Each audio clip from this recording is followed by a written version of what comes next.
மின் கட்டண உயர்வை திரும்பப் பெற வலியுறுத்தி பொம்மை முதலமைச்சரின் கவனத்தை ஈர்ப்பதற்காக சிறு குறு தொழில் நிறுவனங்கள் சார்பில் தமிழகம் முழுவதும் மாபெரும் மனிதச்சங்கிலி போராட்டம் நடைபெற்றது.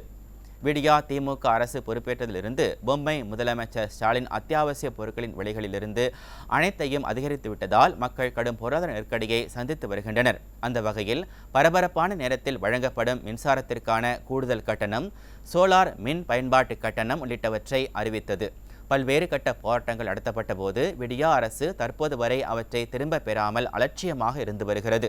இந்த நிலையில் நிலை கட்டணம், பரபரப்பான நேரத்தில் வழங்கப்படும் மின் கட்டணம் உள்ளிட்டவற்றை திரும்ப பெற வலியுறுத்தி சென்னை எழும்பூரில் உள்ள LG சாலையில் தமிழ்நாடு தொழில்துறை மின் நுகர்வோர் கூட்டமைப்பினர் மனிதசங்கிலி போராட்டத்தில் ஈடுபட்டனர்.